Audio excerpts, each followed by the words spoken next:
जय गुरु जी। गुरु जी के चरणों में मेरा प्रणाम।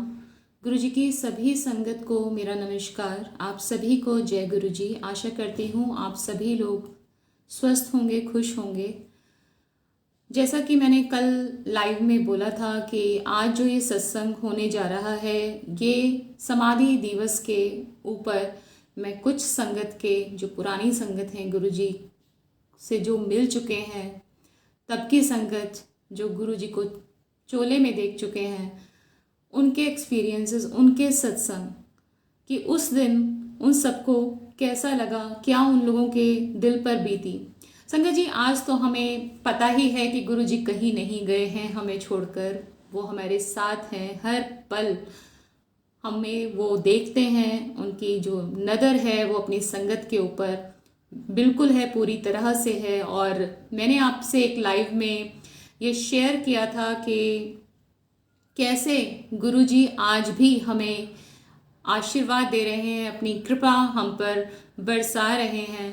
तो गुरुजी हमें छोड़कर कहीं पर भी नहीं गए हैं और उन्होंने हमारा हाथ इसलिए नहीं थामा था कि वो हमें छोड़कर जाएं। जिस तरह से वो पहले क्योर करते आए थे संगत को, बड़े बड़े बीमारियां, उसी तरह वो आज भी संगत की बीमारियां ठीक कर रहे हैं। बस हमें विश्वास रखना है, उन पर श्रद्धा रखनी है। हाल ही में एक सत्संग में मैं गई थी जहां पर एक आंटी आई थी जो गुरुजी से मिल चुकी हैं। तो गुरुजी ने जब बड़ा मंदिर बनवाया तो वहां पर एक हॉल है जहां पर गुरुजी के चोले रखे हुए हैं। तो वो आंटी को दिखाते हैं कि ये मेरा कैंसर ट्रीटमेंट रूम होगा। अब आंटी कहती है उस टाइम तो मुझे समझ आया ही नहीं था कि क्यों गुरुजी ने उन्हें ये दिखाया या उन्हें बताया। चोला छोड़ने के बाद उन आंटी को कैंसर डायग्नोज होता है संगत जी, क्योंकि गुरुजी तो देख सकते थे ना आगे क्या आने वाला है टाइम। तो उन आंटी को भी कैंसर डायग्नोज होता है। ठीक है, वो दवाइयाँ लेती हैं पूरा भरोसे के साथ गुरु जी के ऊपर कि उन्हें कुछ नहीं होने वाला है, और कुछ सालों में उनको कैंसर फ्री घोषित कर दिया जाता है। तो संगत जी, गुरु जी की ब्लेसिंग्स थी, हैं और हमेशा रहेंगी हमारे साथ। गुरु जी ने हमारा हाथ छोड़ने के लिए कभी भी नहीं थामा है। बट हाँ, जब वो 31 मई 2007 का दिन था, उस टाइम संगत को ये नहीं पता था। संगत जी, गुरु जी को उन्होंने अपने एक फैमिली मेंबर के रूप में देखा। जब आप एक भगवान को चोले में देखते हैं, मानव शरीर में देखते हैं, तो लाजमी है कि हमें एक ह्यूमनली बॉडी से कह लीजिए एक लगाव हो जाता है। उनको देखने की आदत पड़ जाती है, उनके चरण छूने की आदत पड़ जाती है। और जब अचानक से वो हमारे बीच में नहीं रहते तो ऐसा लगता है जैसे दुनिया लुट गई हो। हर संगत के अपने बहुत सारे सत्संग हैं समाधि दिवस को लेकर, कुछ उनमें से मैं आपसे शेयर करूंगी। अगर मैं बात करती हूँ नरेंद्र ढंड अंकल की, उनका भी एक सत्संग था। तो वो बताते हैं कि गुरुजी ने काफ़ी टाइम पहले से ही 2007 में ये बोलना शुरू कर दिया था संगत से कि मैं अब तुम्हें यहाँ नहीं मिलूंगा, तुम देखना नई संगत जुड़ेगी और इतनी नई संगत आएगी कि उन पे मेरी ज़्यादा कृपा होगी, क्योंकि वो मुझे भगवान के रूप में ही मानेंगे और वो मुझे ज़्यादा सिमरेंगे। तो नरेंद्र अंकल उस टाइम सोचते थे कि कहाँ से आएगी और गुरुजी कहाँ जाने वाले हैं। सबको यही लगता था कि गुरुजी शायद दिल्ली में नहीं रहेंगे, गुरुजी पंजाब चले जाएंगे। जब उनसे ये चीज़ पूछी जाती थी तो गुरुजी या तो वो टॉपिक को टाल देते थे या फिर बोलते थे अरे मैं तो कनाडा चला जाऊंगा, मैं तो लंदन चला जाऊंगा। ऐसे करके वो हंसी में टाल देते थे। नरेंद्र अंकल भी आउट ऑफ स्टेशन रहते थे, जॉब करते थे। बीच बीच में जैसे भी मौका लगता वो गुरुजी से मिलते। तो जब आखिरी संगत का दिन था, जब गुरुजी ने ली, आई थिंक 26 या 27 मई की वो बात है, तो उस दिन काफ़ी संगत ने बोला कि गुरुजी कहीं मतलब उखड़े उखड़े से थे, थोड़ा सा उनके माइंड में कुछ था। और कुछ संगत को तो जिनसे ज़्यादा लगाव था, होता है ना, आप अटैच हो जाते हो। वो तो बहुत ही प्यार करते थे संगत से। उन्हें तो पता था ये आखिरी दिन संगत का है और मैं शायद अब इनसे नहीं मिलूंगा, शायद क्या मिलूंगा ही नहीं। तो वो भी जैसे अब मैं कमांडर अंकल की बात करूं तो उनको भी उन्होंने चरण स्पर्श करने से पहले दूर से भगा दिया, कमांडर जाओ, जब वो आज्ञा की लाइन में खड़े थे। या मैं रमन आंटी हैं, उनसे वो तो उन कहाँ तो गुरुजी उनको अपने लेफ्ट राइट साइड में बिठाते थे, कहाँ वो उनकी चरण सेवा किया करती थी, हर वक्त उनके पास बैठती थी, और कहाँ उस दिन कहते हैं दूर जाके बैठ, दूर जाके बैठ। और जब वो दूर जा रही थी, कदम बढ़ा रही थी, तो कहते हैं दफा हो जा, बहुत तेज चिल्लाए उनके ऊपर, 2-3 बार चिल्लाए। आंटी फूट फूट कर उस संगत में रोई और बोलती हैं कि अब मैं यहाँ कभी भी नहीं आऊंगी। अब उन्हें क्या पता था कि इसके बाद गुरुजी चोला त्याग देंगे, छोड़ देंगे। तो ऐसे बहुत सारे एक्सपीरियंसेस संगत के हैं। और जब वो न्यूज़ आई कि गुरुजी ने चोला छोड़ दिया है, तो संगत को तो ऐसा लगा कि परिवार का एक बहुत बड़ा सदस्य, बहुत इम्पोर्टेंट मेंबर फैमिली का चला गया है। बेसुध से हो गए थे। गुरुजी के साथ जुड़ने के बाद आपसी रिश्ते कुछ रहे नहीं थे। फैमिली जो होता है ना, सबसे ज़्यादा प्यार हर संगत गुरुजी से ही करने लगी। 1:30, 2-2, 2:30, 3-3 बजे तक रात को गुरुजी के पास ही रहते थे, उनके साथ रहते थे। 12-1 बज गए, एम्पायर स्टेट में बड़ा मंदिर बन रहा है, गुरुजी सबको लेकर 1:30-2 बजे बड़े मंदिर लेकर आ रहे हैं। फिर से वहाँ कड़ा प्रसाद मिल रहा है, और वही एक लाइफ हो गई थी उन सबकी, गुरुजी के साथ इस कदर रहना। तो ये था नरेंद्र अंकल का एक्सपीरियंस, एक सत्संग उनका जो बहुत भावुक था। ऐसे ही शिव अंकल की अगर मैं बात करूं, तो शिव अंकल से जनवरी 2007 में गुरुजी ने बोला था कि शिव तू अब छोड़कर सारी नौकरी वोकरी मेरे पास आ जा। शिव अंकल कहते हैं मेरी बीवी है, बच्चे हैं, उनकी रिस्पॉन्सिबिलिटी है, मैं नौकरी कैसे छोड़ दूं। गुरुजी ने कहा उनका भी मैं कल्याण कर दूंगा, बस तू मेरे पास आ जा। पर वो कहते हैं मुझे लालच मार गया, मेरे प्रमोशंस ड्यू थे, मेरे इंक्रीमेंट्स ड्यू थे, और मैंने नौकरी को इम्पोर्टेंस दी। आज वो पछताते हैं कि काश मैं उस टाइम अपने दोस्त के पास आ गया होता, तो पता नहीं आज उन्होंने मुझे क्या कुछ नहीं ब्लेस कर दिया होता। तो वो कहते थे गुरुजी कि तू आ जा, हम बातें किया करेंगे, पर वो नहीं आए। तो वो बोलते हैं गुरुजी से कि मैं तो हर सैटरडे तुमसे मिलने आता ही हूँ ना, तो मैं आया करूँगा आपसे मिलने। तो जब वो बैसाखी थी 13 अप्रैल 2007 की, तो तब भी शिव अंकल गुरुजी से मिलने आए। बताते हैं इतनी भीड़, इतना रश था उस टाइम बैसाखी के दिन कि जो पार्किंग एरिया है बड़े मंदिर का, वो भी संगत से भरा हुआ था। करीबन रात के 1:30 बज गए थे जब शिव अंकल ने गुरुजी से आज्ञा ली और हाथ जोड़े कि कल मुझे ड्यूटी पे जाना है, मुझे आज्ञा दे दो। तो तब गुरुजी कहते हैं शिव मुझे तेरे से बात करनी है, तू सैटरडे में आएगा ना। तो अंकल कहते हैं मैं तो हर शनिवार को आता हूँ। गुरुजी कहते हैं वादा कर तू मुझसे मिलने आएगा। वो कहते हैं वादा तो तोड़ने के लिए किया जाता है, मैं वादा नहीं करूंगा, मैं तो आता ही हूँ। गुरुजी कहते हैं नहीं शिव, तुझे वादा करना पड़ेगा, तू आएगा ना मुझसे शनिवार को मिलने। तो कहते हैं मैं आऊंगा आऊंगा आऊंगा, और ये कहकर आज्ञा लेकर वो चल देते हैं। जब उनकी गाड़ी को बैक करके निकाला जाता है, तो वो देखते हैं कि साइड में कोई खड़ा है। फॉग उसमें रश था, काफी संगत जा रही थी, उन्हें लगा कौन है जो मेरी गाड़ी के साइड में खड़ा है। जब वो शीशा नीचे करते हैं तो वो देखते हैं कि गुरुजी नंगे पैर उनको बाहर तक छोड़ने आए। वो कहते हैं गुरुजी आप यहाँ पर कैसे आ गए हो, आपकी गद्दी खाली है, अभी इतनी संगत वहां पर बैठी हुई है, आप गद्दी छोड़कर क्यों आए। तो गुरुजी पता है क्या कहते हैं, गुरुजी कहते हैं गद्दी पर तो गुरुजी बैठा ही है, गद्दी पर वहां गुरुजी है, यहाँ जो खड़ा है, जो तुझे छोड़ने आया है, वो तेरा दोस्त है, वो तुझे तेरा वादा याद दिलाने आया है कि तू शनिवार में मुझसे मिलने आएगा। वो कहते हैं हाँ जी मैं आपसे मिलने आऊंगा शनिवार में, और ये कहकर वो चल देते हैं। संगत जी एक शनिवार आता है, वो नहीं आ पाते क्योंकि उनकी ड्यूटी लग जाती है, क्योंकि वो फौज में थे। उसके बाद करते करते 5-6 शनिवार निकल जाते हैं, शिव अंकल नहीं आ पाते। 30 मई 2007 में करीबन 1:15 बजे उनके एक लैंडलाइन फ़ोन जो उनके ड्राइंग रूम में रखा होता है, वहाँ पर कॉल आती है। और उस कॉल में जब वो 2 बार बोलते हैं हेलो हेलो, पहली बार तो वो फ़ोन उठाते ही नहीं है कि कोई बदमाशी कर रहा है रात में परेशान करने के लिए।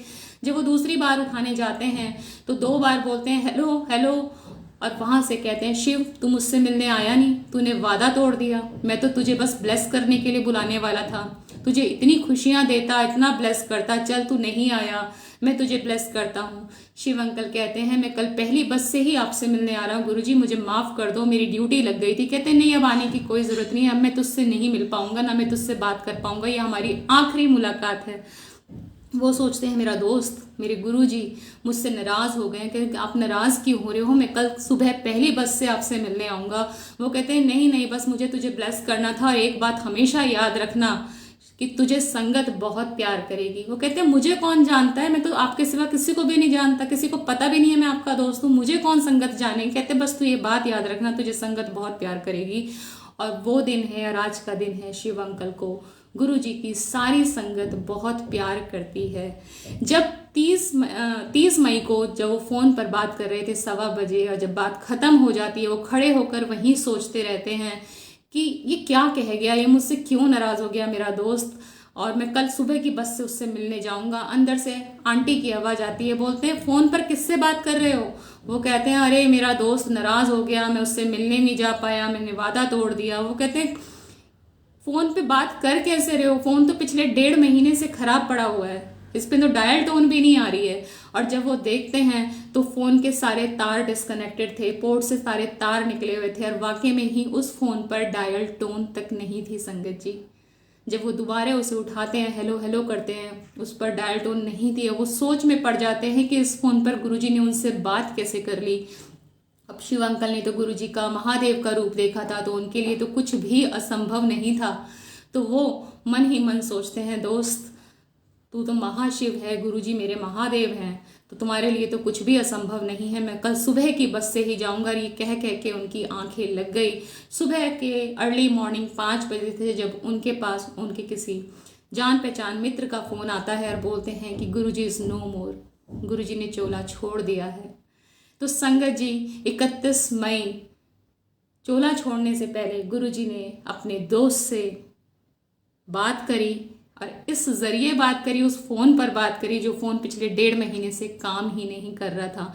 इतना प्यार करते हैं गुरुजी अपनी संगत से। बिल्कुल जब हम सत्संग सुनते हैं, वो जब बीच बीच में संगत के साथ बाहर घूमने जाते थे ना, कार्स के थ्रू या बसेस के थ्रू, जैसे नैनीताल ले गए थे वो पुरानी संगत को 2 बसेस करके, उनके साथ बीच में बस में बैठ कर गए थे। बिल्कुल जैसे एक गार्जियन होता है ना, एक फैमिली मेंबर, कि मेरे बच्चों को कोई तकलीफ ना हो। बीच में जगह जगह पे वो रुकवाते थे, खाते पीते चलते थे। और आपको पता है गुरुजी ऐसे ही बीच में किसी जगह पे नहीं रुकवा दिया करते थे। वो हर जगह का खाना नहीं खाते थे, ग्रहण नहीं करते थे। तो उनको पता होता था कि किसकी कमाई कैसी है, कहाँ का खाना उन्हें ग्रहण करना है, कहाँ का खाना उन्हें संगत को खिलाना है। तो वो उन्हीं जगह पर रुकते थे जहाँ वो उन लोगों को तारते थे। चाहे वो कोई नाविक हो कि इस नाव में बैठना है, उसका वहाँ कल्याण करना है, कहाँ चाय पीनी है उसका वहाँ कल्याण करना है। तो हर जगह वो नहीं ऐसे रुका करते थे। और जब भी वो किसी ट्रिप पर जाते थे तो किसी ना किसी को तारने ही जाते थे। इस बारे में हम अगले सत्संग में डिस्कस करेंगे। फिलहाल आज का जो ये सत्संग है समाधि दिवस को लेकर है।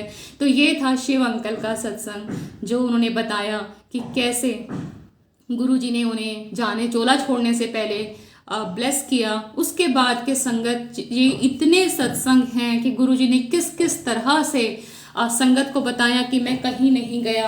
अगर मैं रमन आंटी का सत्संग की बात करती हूँ तो वो भी उसमें यही बताती हैं कि जब वो उनको पता चला गुरुजी ने चोला छोड़ा और वो एम्पायर स्टेट गई, तो वहां जाकर गद्दी जो थी गुरुजी की, उस पर गुरुजी नहीं थे, एक फूलों की माला पड़ी थी। और वहां से उन्हें गद्दी में से एक करारी सी आवाज जो गुरुजी की होती थी, बोलते हैं क्यों रो रही है, पंजाबी में बोलते हैं क्यों रोंदी पई है। तो फिर उन्हें आवाजें आती हैं वो कानों के अंदर कि क्यों रो रही है, और संगत से बोल कोई ना रोए, मैं कित्थों नहीं गया। तो इस तरह से उन्होंने ड्रीम दर्शन के थ्रू संगत को समझाया। और समाधि के बाद, चोला छोड़ने के बाद, उन्होंने पहले साक्षात दर्शन बड़े मंदिर में जो झूला है उस पर संगत को कराए कि मैं कहीं नहीं गया हूँ, मैं यही हूँ और मैं हमेशा अपनी संगत के साथ रहूँगा, मुझे बस आप महसूस कीजिए। ऐसे ही लस्सी आंटी बताती हैं कि जब उन्हें पता चला कि समाधि उन्होंने ले ली है गुरुजी ने, और वो रोते हुए दौड़ते हुए वहां पे आई, बड़े मंदिर पहुंची, तो एक 6 फुट की लंबी महिला उनसे टकराई जिन्होंने वाइट कपड़े पहन के अपना सर ढका हुआ था। और जब वो टकरा के उन्हें देखती हैं तो महिला कहती हुई जाती है कि तूने मेरे लिए पाठ नहीं किया ना, तो मुझे तो जाना ही था। तो इस तरह से गुरुजी ने संगत को अपने दर्शन दिए और हर तरह से बताया, सपनों में आकर बताया। और तो और मैंने एक सत्संग ये भी सुना कि उन्होंने संगत के फ़ोन पर मैसेजेस तक जाते थे कि ये 3 मैसेज हैं, उनके कॉन्टैक्ट डिटेल्स प्लस उनके नाम प्लस मैसेज कि उनको क्या देना है। ऐसे काम ड्यूटीज, ऐसी सेवा संगत को दी कि ये तीनों लोगों को कांटेक्ट करो इन नंबर पर और ये बताओ कि इनके साथ ऐसे ऐसे होना है और ये इन्हें करना है। तो ऐसे भी सत्संग है और इस तरह से गुरुजी ने अपनी मौजूदगी हमेशा संगत को बताई कि मैं हूँ, मैं था और मैं हमेशा रहूंगा, मैं कहीं पर भी नहीं गया हूँ। तो संगत जी ऐसे ही अभी हमने 2 आपके सामने सत्संग शेयर किए कि किस तरह से एक्सपीरियंसेस थे। बहुत सारी संगत को उन्होंने ड्रीम दर्शन दिए, साक्षात कमरे के अंदर उनके रात को ब्रह्म मुहूर्त में रोशनी हो गई और उन्होंने देखा गुरुजी गद्दी पर विद्यमान है और मुस्कुरा रहे हैं। तो ऐसे बहुत से संगत हैं। आज की डेट में भी जो नई संगत जुड़ रही हैं उनको भी जैसे कोई विदेश में है तो छोटा सा बच्चा देख रहा है कि हाँ ये स्वरूप मेरे घर पे लगा होता है, तो वो बता रहे हैं कि मम्मा बस में हमारे पीछे ही वाले अंकल बैठे थे। तो इस तरह से गुरुजी अपनी प्रेजेंस फील कराते हैं संगत को। जो ट्रीटमेंट, जो क्योर वो तब किया करते थे वही सेम चीजें आज भी हो रही हैं। मैं ऐसी बहुत सारे संगत को जानती हूँ जिन्होंने बताया कि किस तरह से उनका जो विश्वास है, जब उनको पता चला कि ये गुरुजी को जानता भी नहीं है, मानता भी नहीं है और वो आईसीयू में एडमिट है और डॉक्टर जवाब दे चुके हैं, तो बस एक लॉकेट स्वरूप देकर उन्होंने बोला कि आप मानते नहीं हो ये वापस कर देना, लेकिन फिलहाल इनके तकिए के नीचे रख लो। और उसे रखकर वहां पे आसपास कैसे खुशबू गुरुजी की वहां पर आने लगी और कैसे कुछ दिनों के अंदर वो जो पेशेंट थे आईसीयू से बाहर निकले और उन्होंने कभी भी वो लॉकेट फिर वापस नहीं किया और वो भी गुरुजी के संगत बन गए। तो कहने का तात्पर्य यह है कि गुरुजी हर जगह मौजूद है और अगर हम विश्वास करते हैं ना और हम किसी थर्ड पर्सन की मदद करते हैं उस विश्वास के ऊपर, तो गुरुजी हमें कभी भी शर्मिंदा नहीं होने देते हैं। उनको पता है कि ये मेरे ऊपर बिलीव करके दूसरे को बता रही है कि गुरुजी हैं और आप ठीक हो जाएंगे, तो वो वहां होते ही हैं। अपनी संगत का मान सम्मान रखने के लिए हर तरीके से वो वहां पर दूसरे जो पेशेंट हैं उनको क्योर करते हैं, कैसे वो भी उनके साथ जुड़ जाते हैं और इस तरह से संगत बढ़ती ही जा रही है। जैसा कि गुरुजी नरेंद्र अंकल को कह के गए थे कि संगत इतनी नहीं आएगी, इतनी बढ़ेगी कि आप सोच नहीं सकते हैं। तो संगत जी एक और सत्संग महासमाधि के ऊपर हम शेयर करते हैं। 31 मई 2007 ये कह रहे हैं कमांडर अंकल का सत्संग है कि 6 बजे उनके फोन पर एक एसएमएस आता है। वो गोल्फ खेलने के लिए जाते हैं और उस एसएमएस में ये बताते हैं कि जो गुरुजी हैं वो अस्वस्थ हैं और हमें उनके लिए प्रार्थना करनी चाहिए। इनफैक्ट एसएमएस नहीं आता है, फोन आता है उनके किसी जान पहचान वाले का और फिर वो ये मैसेज जो है कि गुरुजी अस्वस्थ हैं और हमें उनके लिए प्रार्थना करनी चाहिए, ये एक एसएमएस के थ्रू गुड़गांव की संगत में डाल देते हैं और संगत जो है इस टाइम पर मंत्र जाप करना शुरू कर देती हैं, गुरुजी के लिए प्रार्थना करनी शुरू कर देती हैं। कमांडर अंकल उस टाइम सोचते हैं कि गुरुजी तो स्वयं ईश्वर है और वो कैसे अस्वस्थ हो सकते हैं, जरूर वो हमारी परीक्षा ले रहे हैं। 30-45 मिनट तक करीबन सब मंत्र जाप करते हैं। फिर से एक फोन आता है और उनको बोला जाता है कि अब मंत्र जाप करने की कोई भी जरूरत नहीं है, रोक दें। तो उनको लगता है कि शायद अब गुरुजी ठीक हो गए हैं और प्रार्थना की अब शायद जरूरत नहीं है, लेकिन फिर उनके पास एक फोन आता है और बोला जाता है उस पर कि भाई जी गुरुजी चले गए हैं, वो अब नहीं रहे हैं। उस टाइम अंकल किचन के बाहर खड़े हुए थे, आंटी किचन में थी और वो ये बात जब रिपीट करते हैं तो आंटी एकदम से भागी हुई आती हैं और वो अंकल से बोलती हैं कि अब हमारा क्या होगा। तो अंकल बोलते हैं मुझे कुछ नहीं पता। और वो क्षण इतना बुरा क्षण था उनके लिए, बिकॉज सबको तो उस टाइम नहीं पता था ना, एकदम से आपको खबर आई कि आप जिसको सबसे ज्यादा अपने जीवन में प्यार करते हैं, आपका फैमिली का वो खास मेंबर, तो कैसा उनके लिए शॉकिंग रहा होगा। अब खबर सारे में फैल चुकी थी, उनको पता था, उनको पता लगा कि गुरुजी इस टाइम एम्स में हैं, तो भागते हुए एम्स में गए संगत जी। उसके बाद सारी जो संगत थी एम्स के बाहर उन्हें वहां खड़ी हुई दिखती है, सब रो रहे थे। पूरा अस्पताल का जो प्रेमाइसिस था संगत जी वो गुरुजी की खुशबू में फैला हुआ था, सारे में गुरुजी की खुशबू ही थी पूरे हॉस्पिटल में। बेहोशी से की हालत में अंकल आईसीयू के बाहर जाते हैं और वहां से आईसीयू के अंदर से एक अंकल निकल कर आते हैं और वो उनसे पूछते हैं कि क्या आप गुरुजी के अंतिम दर्शन करना चाहेंगे। अंकल जी हाँ कह देते हैं और वो जब अंदर अस्पताल के जाते हैं तो गुरुजी अस्पताल के पलंग पर लेटे हुए होते हैं। अंकल अपने दोनों हाथों से उनके पाँव को, जिन पर जुराबें नहीं थी, पकड़ लेते हैं और आखिरी बार अपने उनके चरण पर अपना सर रखते हैं।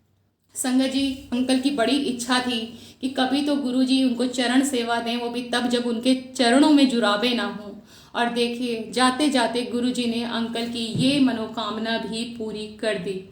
बट उनको इस मनोकामना के साथ गहरा झटका लगा, क्योंकि उन्होंने कभी नहीं सोचा था कि ये मुलाकात उनकी इस तरह से होगी, जब वो गुरुजी को फिजिकल फॉर्म में आखिरी बार देख रहे होंगे।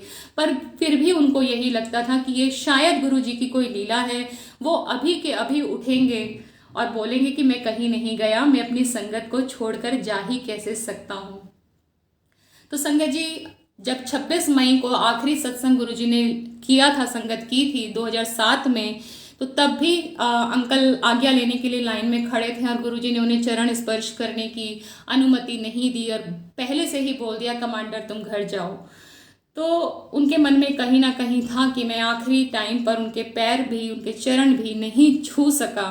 तो संगत जी, वो भी मनोकामना गुरुजी ने उनकी पूरी कर दी आखिरी टाइम पर। तो संगत जी, बहुत तरीके से बाद में गुरुजी ने बताया कि वो कहीं नहीं गए हैं। तो कमांडर अंकल का कहना था कि एक अनकही सी भावना थी मन में कि यह गुरुजी के साथ हमारे खूबसूरत से रिश्ते का अंत था। धीरे धीरे हमारी ये धारणा बदलने लगी, क्योंकि उनकी खुशबू कभी हमें छोड़कर नहीं गई और मंदिर में, बाहर लॉन में और आसपास के वातावरण में सब जगह पहले से भी कहीं ज्यादा ये खुशबू महसूस होती। हवा का हर झोंका उस खुशबू को लौटा लाता, हमें यह भरोसा दिलाने के लिए कि गुरुजी मौजूद हैं। तो संगत जी, 30 मई को कमांडर आंटी को भी एक सपना दिखता है, जिसमें गुरुजी उन्हें एक पर्टिकुलर चोले में दिखाई देते हैं और वो संगत ले रहे होते हैं और आंटी को बोलते हैं कि तुम यहाँ नहीं बैठोगी, तुम बाहर जाओ। आज जो मेरे आसपास बैठेंगे वो बीमार लोग हैं और आज वही मेरे आसपास बैठेंगे। 31 मई को जब गुरुजी ने चोला छोड़ा तो वो उसी चोले में थे जिस चोले में 30 मई को कमांडर आंटी को वो सपने में दिखाई दिए थे। तो कहीं ना कहीं बार बार हम यही कहते हैं कि गुरुजी के जो स्वप्न दर्शन होते हैं वो वास्तविक होते हैं, वो सार्थक होते हैं। तो संगत जी, इसी तरह से बाद में एक पॉल आंटी बड़े मंदिर में कमांडर आंटी को मिलती हैं, जोर जोर से उन्हें हग कर कर रोती हैं कि अब हमारा क्या होगा, गुरुजी हमें छोड़कर चले गए हैं। तो संगत जी, गुरुजी उस ही दिन कमांडर आंटी के सपने में आते हैं और बोलते हैं कि मैं कहीं भी नहीं गया हूँ, उस पॉल आंटी को जाकर बोल देना मैं यहीं था, यहीं हूँ और यहीं रहूँगा, मैं अपनी संगत को छोड़कर कभी भी नहीं जाऊँगा। नेक्स्ट टाइम जब आंटी पॉल आंटी को मिलती हैं तो वो गुरुजी का ये स्वप्न उन्हें बताती हैं कि वो कहीं पर भी नहीं गए हैं। गुरुजी ने जाने से पहले बहुत सारे संकेत लोगों को दिए। तो पहला संकेत था सन 2005 में, जब गुरुजी ने संगत को बोला कि वो सभी अपने सत्संग लिख कर लाएं और सुमित जेठरा अंकल को दें। सबको समझ नहीं आ रहा था कि ऐसा क्यों करवाया जा रहा है, बट गुरुजी का हुक्म था, इसलिए सब जो है अपने सत्संग लिख कर लाते थे और सुमित जेठरा अंकल को लाकर दे दिया करते थे। 2007 में गुरुजी का वो ग्रंथ पब्लिश किया गया, प्रिंट किया गया, जिसे लाइट ऑफ डिविनिटी के नाम से जाना गया, जिसका हिंदी रूपांकन जो है वो है दिव्य आभा। तो इस ग्रंथ को भी 2007 में ही बनाया गया। तो कहीं ना कहीं गुरुजी को पता था कि मुझे इस दिन जाना है। 2005 से ही उसकी तैयारी उन्होंने शुरू कर दी थी। दूसरा संकेत था कि गुरुजी ने सारी संगत को बोला कि नई संगत ज़्यादा से ज़्यादा यहाँ पर आनी चाहिए, क्योंकि मैं नई संगत को ज़्यादा से ज़्यादा ब्लेस करना चाहता हूँ। इसी बीच में जब उनको चोला छोड़कर जाना था तो एक कपल उनके पास आया तो गुरुजी ने बोला क्या वो पहली बार उनके पास आए हैं? तो उन्होंने गर्दन हिलाई और बोला हाँ, वो आखिरी संगत का दिन था। तो गुरुजी ने उनसे बोला कि उन्होंने आने में देर कर दी है। तो सबको समझ नहीं आता था क्या देर कर दिए, कहाँ गुरुजी जाने वाले हैं। सबको तो बस यही पता था कि शायद पंजाब जाएंगे। इधर कमांडर अंकल भी सोच रहे थे कि कहाँ, तो हम हर शनिवार गुरुजी से मिलने जाते थे, अब वो पंजाब जाने वाले हैं तो हम महीने में एक बार तो चले जाएंगे ही। तीसरा संकेत गुरुजी ने ये दिया कि जो कैलेंडर के लिए रश्मि आंटी 2002 से गुरुजी से विनती करती आ रही थी, वो कैलेंडर भी 2007 में पहली बार गुरुजी की अनुमति से छपा, जिस पे गुरुजी के हस्ताक्षर हुए। ब्लेसिंग्स ऑलवेज गुरुजी। तो संगत जी गुरुजी का आना, गुरुजी का जाना, वो सब तय करके आए थे। जैसा मैंने पहले भी बताया, महाशिव हैं हमारे गुरुजी, अवतार लेकर आए थे, मानव शरीर धारण करके आए थे। तो सब कुछ डिसाइडेड था। जब ऊपर से वो आए थे, उन्होंने बोला था कि मैं सबको 2% मेरी संगत असली होगी, कुछ मुट्ठी भर होगी, बाकी भीड़ होगी। और जब वहां पर खलबली मची कि भाई ये तो सबको मुक्त कर देंगे, मुक्ति दे देंगे, मोक्ष दे देंगे, तब उन्होंने बोला कि मैं तो माया में रखूंगा, 2% संगत ही मेरी अपनी असली संगत होगी।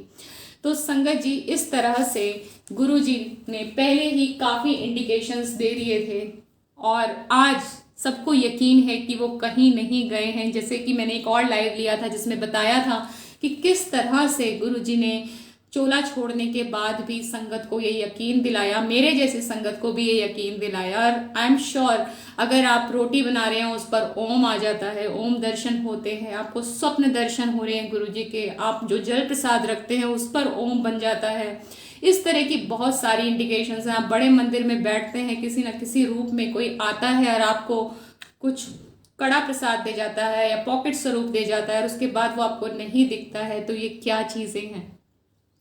तो संगत जी हम बस यही कह सकते हैं कि गुरुजी अब भी यहीं हैं, उनकी दिव्य ज्योति यहाँ है, उनके आशीर्वाद यहाँ हैं, वो कहीं नहीं गए हैं। गुरुजी ने हमारा हाथ छोड़ देने के लिए नहीं पकड़ा था। उनकी शारीरिक मौजूदगी चली गई है, परंतु वो आज भी हमारे दिलों में रहते हैं और हमारे रथों की लगाम अपने दिव्य हाथों में थामे हुए हैं। ये भाव ही है हमें सही राह पर चलते रहने को प्रेरित करता रहता है।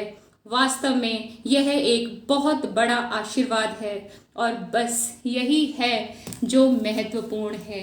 तो संगत जी गुरुजी हमारे साथ हैं और ये भरोसा हमें जितना पक्का होगा उतना ही आप उन्हें अपने साथ महसूस कर सकेंगे। तो संगत जी जाते जाते बस एक छोटा सा मैसेज आप सभी को मैं देना चाहूंगी कि हमारे जो पूर्वज हैं उन्होंने न जाने कितने खून बहाकर हमारे लिए आज़ादी की जंग लड़ी थी, कितनी उन्होंने यातनाएं सही थी, पर कभी जिंदगी से हार नहीं मानी। आज एंजाइटी, स्ट्रेस, डिप्रेशन, क्रूएलिटी, ये सब चीज़ें इतनी इजीली बोल दी जाती हैं। अगर आज कोई पेरेंट अपने बच्चे को गलत करने पर डांटता है तो बच्चा बड़े आराम से कह देता है कि आप हमारे साथ क्रूएलिटी कर रहे हो, अरे आपने मुझे इतना स्ट्रेस दे रखा है, मैं तो डिप्रेशन में जा रहा हूँ। ये बातें, ये जो शब्द हैं, ये बहुत ही ज़्यादा इनके डीप मीनिंग होते हैं और आज हम इन्हें बहुत ही कन्वीनियंटली यूज़ कर देते हैं। तुम्हारी इस बात से मुझे ना एंजाइटी होती है, मुझे इतनी एंजाइटी रहने लगी है, मैं रात भर सो नहीं पाती हूँ। कितनी ईजिली हम ये सब एक्सक्यूजेस बना के अपनी लाइफ से गिव अप करते हैं। हम क्यों नहीं देखते हैं कि हमारी रगों में भी हमारे उन पूर्वजों का खून बह रहा है जिन्होंने अपने आखिरी सांस तक इस जिंदगी की जंग को जारी रखा। तो संगत जी हमें देखना चाहिए कि आज भी हमारा दिल धड़क रहा है, हमारी सांसें चल रही हैं और उसके लिए हमें ग्रैटिट्यूड फील करना चाहिए। और जब तक ये सांस है आप में काबिलियत है अपने दिन को पलटने की, आप सब कुछ कर सकते हैं। गिव अप करना कायरता होता है, इसलिए कभी भी अपनी किस्मत को ना कोसें। आप जिनकी शरण में हैं वो हमारे गुरुजी, हमारे महादेव हैं और आप गिव अप करना डिजर्व नहीं करते हैं। आप थकना, आप टूटना डिजर्व नहीं करते हैं। आपको उठ खड़े होना है, स्माइल करनी है और अपने इस आज को और कल को बेहतर बनाने की काबिलियत आपके अंदर है। कर्म आप करिए, परिणाम गुरुजी के ऊपर छोड़ दीजिए। इसी के साथ मैं आपसे विदा लेती हूँ। Keep smiling. Thank you so much for being here. कल मिलते हैं नए सत्संग के साथ। जय गुरु जी, शुक्राना गुरु जी, लख लख शुक्राना। थैंक यू सो मच संगत जी।